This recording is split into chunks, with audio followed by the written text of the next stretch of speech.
I'm JD. And I'm Jimmy. And this is the Nerderies Review Tuesdays. Wow. I'm doing it again. Sorry.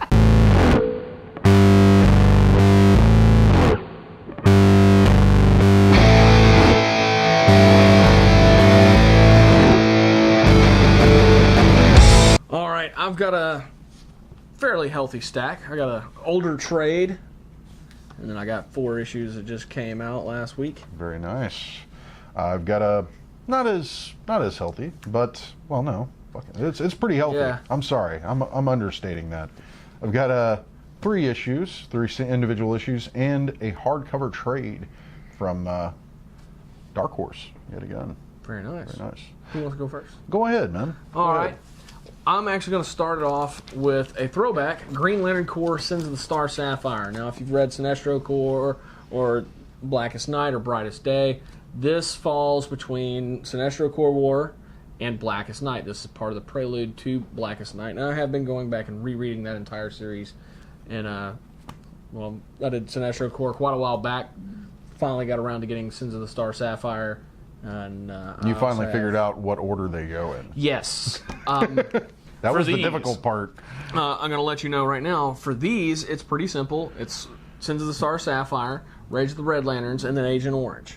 And then after that, it goes into Blackest Night, which is a whole new style of storytelling. Because I think there's 6 big trades out there for it. And they're not sequential. They actually are all occurring at the same time. So you can read them any way you want. Pretty much. But prepare to get confused a little. Yeah. My plan, I don't know if it's going to work out this way, but my plan is to get all 6 and read an issue. And oh, wow. So you're going to actually hop from trade to trade and go get back. the story progressively. Nice. On the correct timeline. That's my plan. I don't know if it's going to work out that way, but that's my plan. We'll see how it works out. And, you know, if JD's brains are completely fried afterwards, then, you know, I don't know. We'll look about getting you a transplant. Try and stay away from the Abbey normals, you know. But throw some young Frankenstein in there. Anyway. It's good stuff. Sins of the Star Sapphire, basically, this is the origins, more or less, of the Star Sapphires. And basically the Guardians trying to muscle them out of the picture. So what, as far as the Star Sapphire rings, what is their power based on? Love. Okay. Love. The Star Sapphire that we see in this particular issue, her and her recently married husband are going on their honeymoon. And Mongol comes tearing through the universe in an angry fit and tears through their ship. And he's just tearing everything apart, eating and drinking everything that they have on board. And the husband walks up to try to stop him. He's got his pressure suit on and everything. Hey, man, you can't do that. And Mongol just reaches over and flicks him on the face screen, which shatters it. And kills kills dies. him. Oh, man. And she's, like, Mongol flies off, and she's just standing there, and she's shutting down all life support, all the systems on the ship. Like, she has every intention of killing herself because she can't be without her husband. She just has that much love for him, and then the ring comes and finds her, and the ring actually talks her out of committing suicide. And instead, she takes the ring, and then she unites true love with somebody else, and it fills that part of her that was missing where her husband once was. So, in theory, it doesn't directly say it, but basically, she feels whole again. She feels love again by spreading love. Wow. So, That's it's definitely interesting. It's pretty deep. Yeah, they have a fairly odd mechanic, and you do get to see the Star Sapphire power battery. What I can gather from that already, though, is Mongol's a fucking dick. He is. Incredibly so. Like, guy shows up, you know, doesn't even wipe his feet. He just fucking crashes through, eats all their shit. Fucking, I'm on my way to do my... This is just, hey, you were here. I need some supplies. I'm kind of hungry. Yeah. Get the fuck out of my way. Oh, you want to stop me? Well, too bad, you're dead. Pretty much. That's terrible.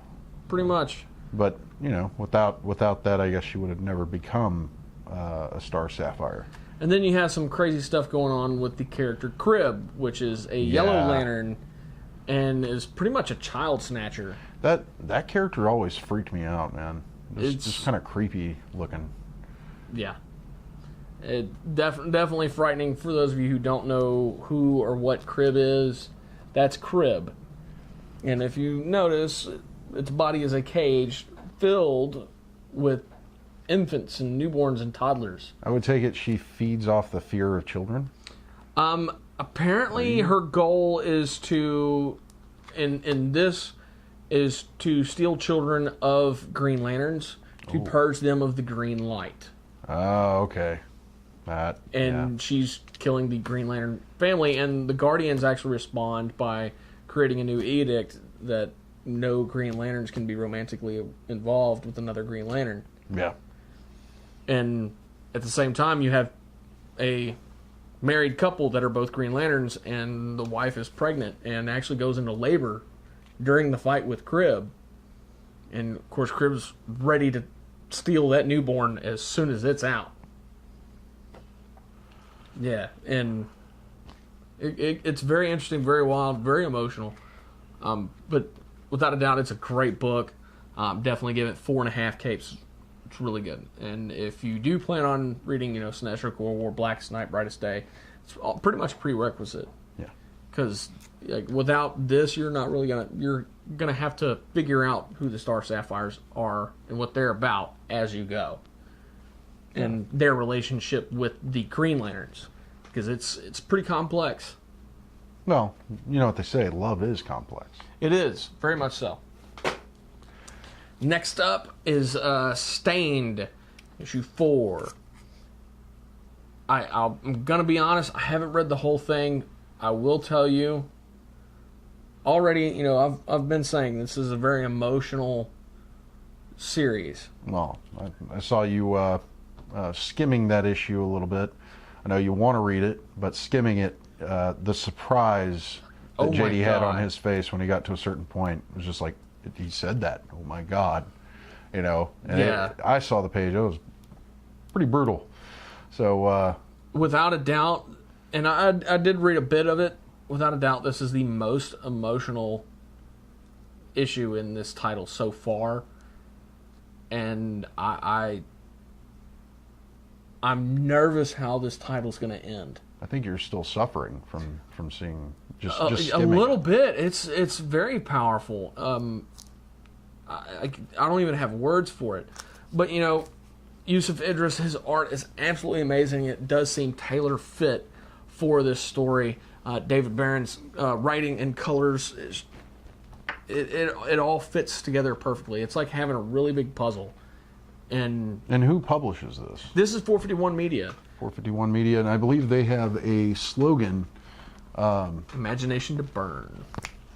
There's a nice Fahrenheit 451 reference there. So these guys are up and coming. I think this is going to be one of the next big Image, Dark Horse, indie titles, man, indie publishers. If you can't find this on the shelves, you need to ask your local retailer, carry it. Carry some 451 Media. Mm-hmm. I can't speak, man. I'm so excited about these guys.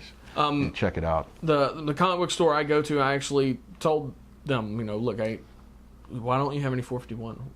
Well, I don't know much about them. Well, I'm here to tell you, you need to have it. Anything they put out, you need to have it. Not only that, but anything they put out, make sure it goes in my box. Can retailers get that through Diamond? Yes, they are through Diamond. And little fun fact: 451 Media was founded by Michael Bay. Really? Yes, and I can't help but think so many of these titles were actually screenplays.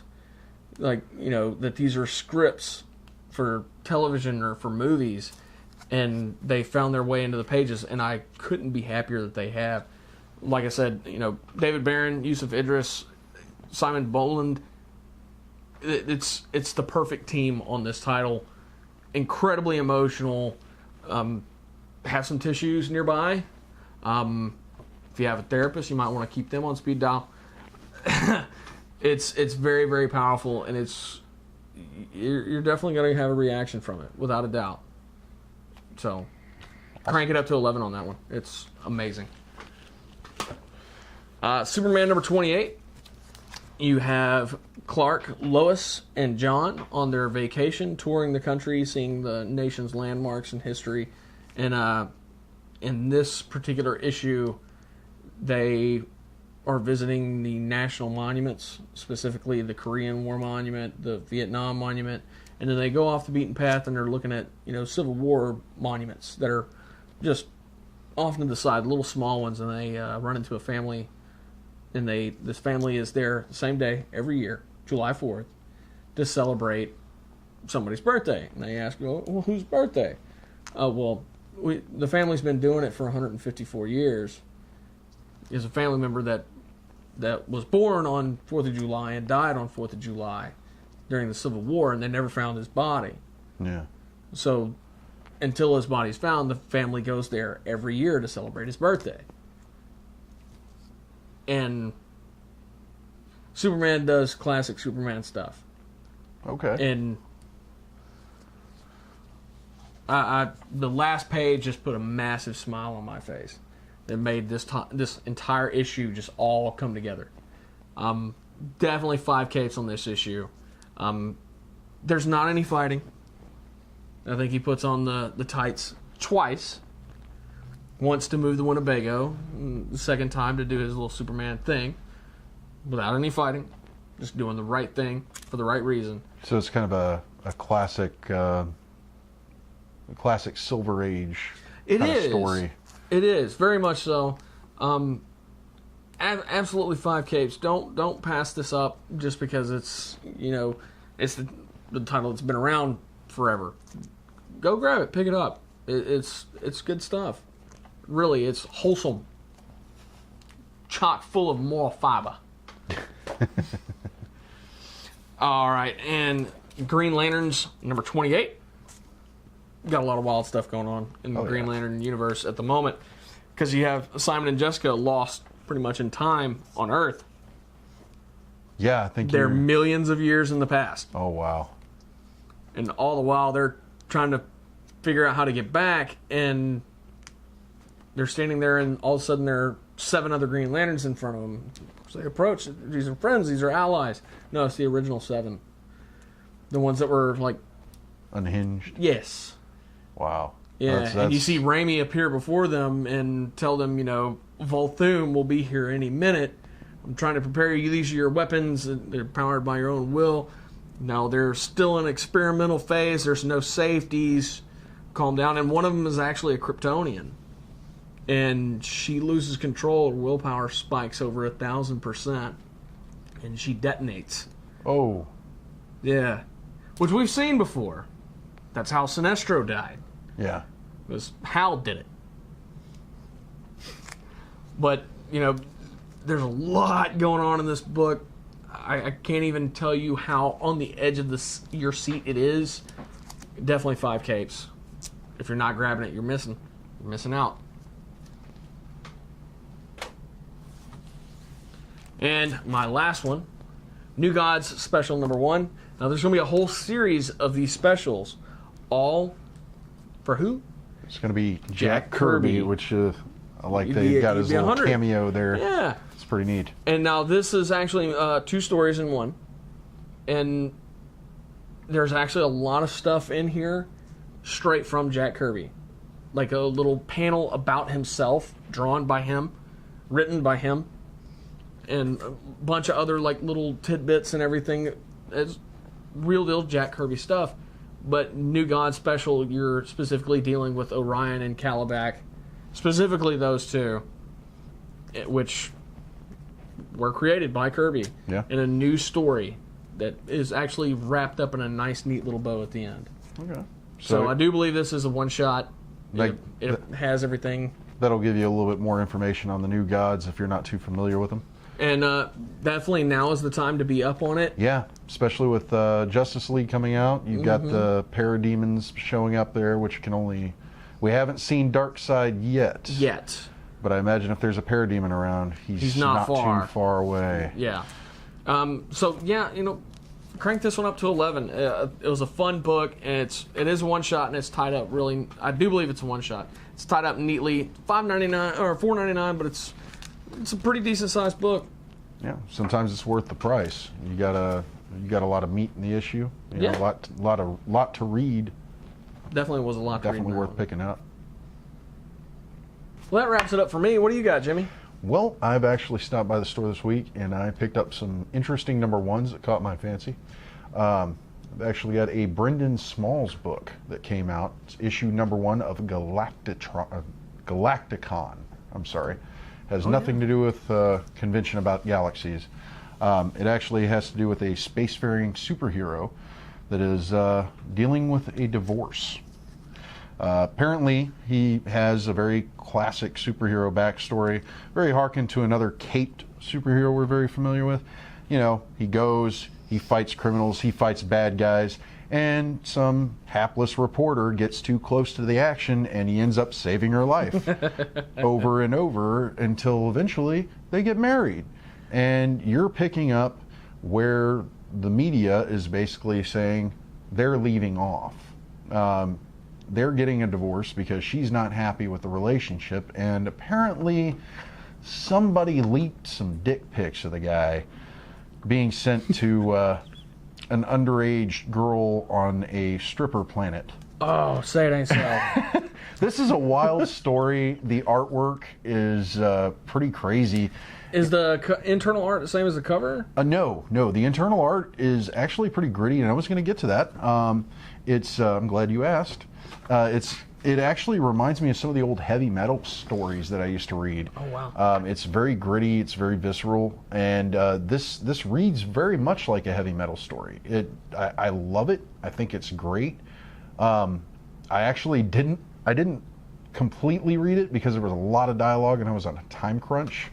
But it is very interesting, and it's got some twisted humor in it, and it does run the emotional gamut a little bit because you're seeing this guy's life life as he knows it, with marriage to a woman he's loved, come to an end due to some circumstances that dick pics. That's once those are leaked, you really can't come back from that. So yeah, you might, if you want to read that, you can go ahead. I'm going to have to read this. Okay, he's going to want to borrow that. But yeah, I'm going to give it a 4.5. I don't know if this is Brendan Small's first venture into comics, but I would say he's doing a pretty good job. And if you guys are fans of home movies or Metalocalypse, you might want to pick this up because I think that's the brand of humor you're looking at. So while you take a look at that, I'm going to move on to the next book. By the way, let me see the cover here because I can't. This is published by Albatross. So Albatross, it just says Albatross. I'm going to go with Albatross Press or Albatross Publication. But it's a really interesting book. I don't know how many titles they've got out there. This is the first book I've ever seen from them. So it may even Albatross Funny Books. Albatross Funny Books. There you go. So yeah, that just hit the shelves. You might want to see if you can get a hold of a copy.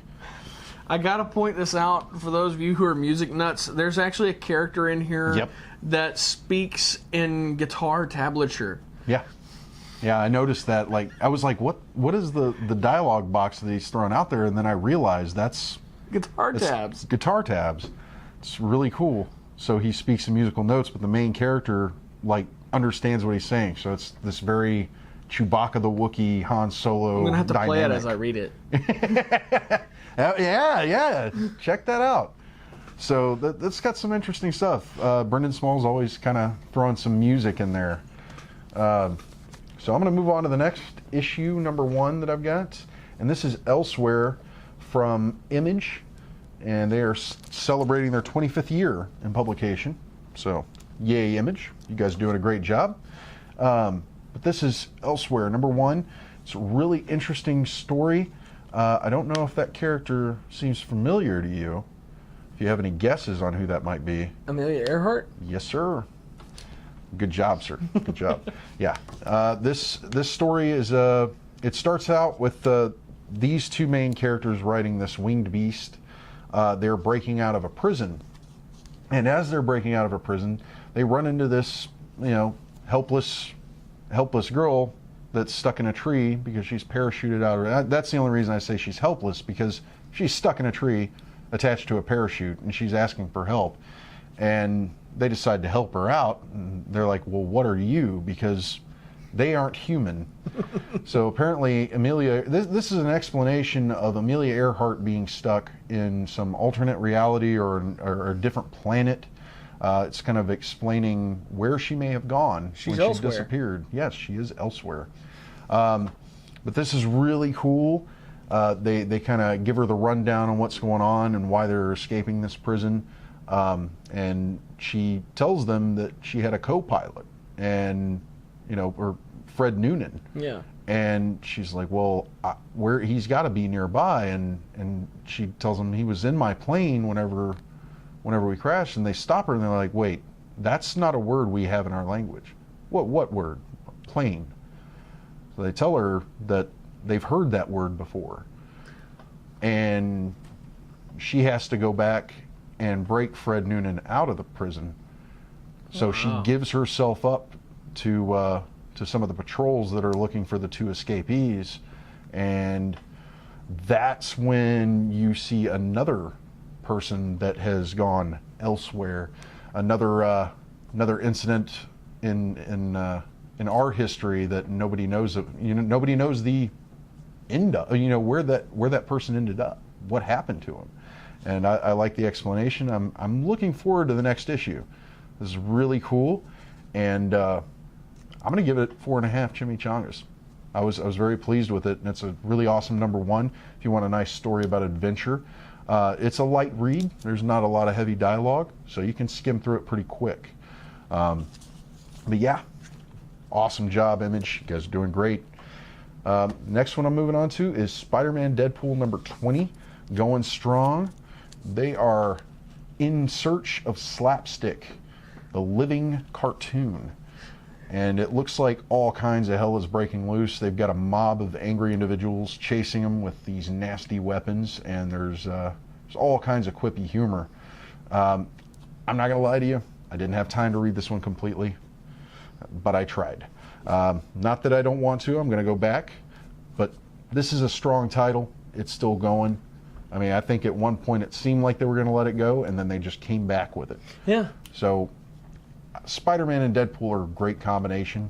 Deadpool's quippy humor, Spider-Man's quippy humor, and them just dealing with the frenemies kind of dynamic. They like hanging around each other, but at the same time they hate it because they're always putting each other into bad situations. But it makes for a great story. So far, I'm giving it 5 chimichangas, just for the little I have seen in it. So I am, yeah, you got Slapstick on there. Yeah. Just to give you some backstory about Slapstick, if you weren't picking up Deadpool and the Mercs for Money, he was a former team member for the Mercs for Money. Well, he had his own little standalone limited run, too. Yes, he did. He's a classic character. He's been around for quite a while, and I'm glad that they're actually using him the way they are and bringing him to the forefront in the comics. Throwing him in a very popular title gives him exposure, and who knows, we may see a Slapstick in a movie someday. Why not? It would make it interesting. Who Framed Roger Rabbit was a huge success. There you go. All right. For the final book that I purchased this week from Dark Horse, this is a hardcover of Shaolin Cowboy.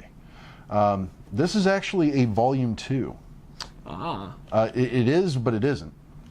I believe the original volume was The Burly Man, and I can't tell you what the original publisher was, but it looks like Dark Horse had so much interest in the title that they went and decided to publish a continuation to it. This follows the misadventures of a very Jackie Chan-esque character who is going through the zombie apocalypse, and he's a Shaolin monk.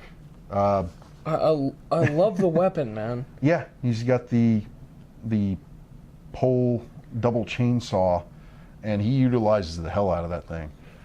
The artwork on the cover here is very much the same artwork on the interior. what I have seen in it, he does run across a group of stoner / drug users riding in a little gremlin, and they're over here giving him a hard time because they see him running towards them away from the zombie horde as they're just driving by. And this one guy's like, you know, hey, fuck you, hey, blah, blah, blah, blah, blah. And, you know, he's holding out a beer can, and he runs right by him, grabs the beer can, and then throws it back. And as he's running away from them, the guy's like looking back out the car saying, you're fucking gay, you know, and gives him the finger, and the beer can lands on his finger. And it's just, and by the time they realize, after being fascinated by seeing this man running towards and then away from them, they are distracted by the fact that they're running into a zombie horde. Oh wow! So he gets far away from it and realizes, well, you know, those guys probably ran into trouble, and he goes back and saves them. This is a great book. If you like blood, guts, and gore and zombies, and martial arts, this is like a mishmash of all kinds of craziness. But yeah, you got some really cool artwork in here. He's not opposed to throwing that pole chainsaw around either. Like he'll throw it around like it's a freaking razor blade. So this is awesome. I couldn't ask for a better book in hardcover. I'm gonna have a lot of fun reading this and rereading this and just enjoying the artwork because it's a feast for the eyes. It is. It truly is. There's a lot going on in like every panel. It's almost like a Kurosawa film. It's like, you know, he never liked to have a still frame. He always wanted motion and everything. So this is amazing. Evil Dead. Yeah. But I think it takes place in America. It's kind of crazy.